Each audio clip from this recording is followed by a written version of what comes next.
Nesse vídeo eu vou fazer algo um pouco diferente, porque eu vou te ensinar a diferença de YAML e JSON e quando usar cada um deles, mas eu vou fazer isso através de uma história que eu vou te contar de algo real que aconteceu comigo em um projeto, que é muito curioso e que mostra essa diferença dos dois. Então já deixa o like, se inscreva no canal e bora aprender essa. Então vamos começar com a funcionalidade básica de cada um deles e daí eu já vou entrar na minha história.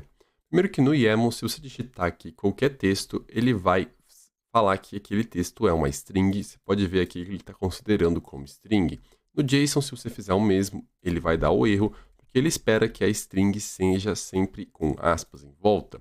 Agora, no YAML, se você colocar aqui dois pontos, você vai ver que ele vai considerar isso como uma propriedade de um objeto, e como não tem nada aqui depois, ele vira null. Se você colocar aqui um outro texto, qualquer palavra aqui, ele vai considerar aquilo como string. Se você quiser fazer o mesmo no JSON, aí você tem que colocar aqui com o colchetes aqui e colocar as aspas aqui da string também. Se você quiser no YAML fazer um array, você vai ter que colocar aqui em uma outra linha um traço e com um item ali. E daí ele cria um array, e como isso aqui ele está considerando como string, é um array de strings. Já no JSON, você tem que colocar aqui para definir também um array. Então, essas aqui são as diferenças básicas do YAML e do JSON. Mas vamos agora para a história, que é muito curiosa. Teve uma aplicação que a gente estava trabalhando que a gente só aceitava configurações em YAML para configurar algo lá. E no nosso front-end, a gente via um campo assim que o usuário podia editar e salvava essa configuração lá no banco. Mas teve um dia que a gente foi ver lá o banco, alguém estava vendo alguma coisa, e a gente viu que o JSON, tinha um JSON num banco onde era para ser só um YAML. E a gente não conseguia entender como que um usuário conseguiu colocar um JSON na configuração YAML. E a gente estava achando, primeiro, que foi algo manual, que alguém editou o banco de dados, mas a gente viu que isso não era possível, que o usuário que tinha esse JSON aqui do banco era um usuário real, que tinha outras coisas também. A gente também estava começando a achar que era algum bug na aplicação, que a gente não estava dando parse do YAML direito, ou então tinha algum caso que você dava o parse, mas daí, sei lá, virava um objeto e salvava o objeto como string. A gente ficou muito tempo procurando, debugando para tentar achar por que isso estava acontecendo, a gente não conseguia entender. A gente até cogitou a possibilidade de ser algum hacker, alguma coisa, alguém tentando dar um bypass em alguma coisa lá que a gente está fazendo, a gente não conseguiu descobrir. Até que um dia um cara lá no time, ele falou assim, vamos ver o que acontece se você tentar pegar esse JSON aqui e colocar num campo de YAML e dar um parse nisso e mandar para a API, só para ver se vai retornar um erro ou o que está acontecendo. E daí, quando ele fez isso, você pode ver, ele percebeu que todo JSON é um YAML válido.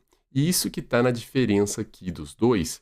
O JSON ele pode ser aplicado como se fosse qualquer YAML, e algum usuário ali da aplicação não viu que aquela configuração era só YAML, ou talvez viu, mas ele copiou ali, colou um JSON, e isso funcionou porque todo JSON é YAML. E eu te expliquei no começo a diferença básica dos dois, mas eu não te expliquei tudo sobre o YAML, porque no YAML, para você definir uma string, você pode colocar qualquer texto, mas você também pode colocar aspas em volta desse texto, e você vai ver que ele vai funcionar normal.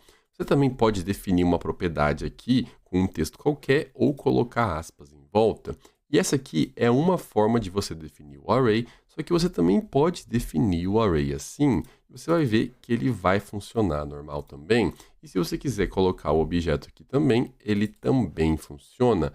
Então você vê que o YAML ele permite várias coisas que no final são as mesmas coisas que um JSON. Ninguém usa assim o YAML, obviamente, porque você quer remover os caracteres e fazer a configuração ficar mais simples, mas é possível usar tudo isso e ainda assim vai ser um YAML válido. Então, quando é que você vai usar cada um deles? O YAML ele é bom para algumas coisas. Por exemplo, se você tiver uma configuração e você quiser editar algo, é muito mais fácil você editar um YAML, porque você tem que escrever menos caracteres. E já o JSON é muito chato você, por exemplo, ter que ficar sempre abrindo e fechando aspas para colocar todas as chaves do objeto e coisas do tipo. Então o YAML tem essa vantagem, ele também suporta comentário nativo sem ser alguma extensão, porque o JSON tem como você ter comentário nele, mas você tem que usar uma outra coisa extra que não é oficial do JSON para poder pôr comentário no meio do JSON. Então tem essas vantagens, é melhor para quando você tiver algum humano editando ali, mas daí o JSON é usado mais para mandar dados pela API e tudo mais. Então tem algumas vantagens, dependendo da sua situação, você pode usar um ou usar outro. Então foi isso, eu espero que você tenha aprendido essa curiosidade entre o YAML e o JSON. Já aproveita, deixa o like, se inscreva no canal e assiste o próximo vídeo recomendado para você aqui.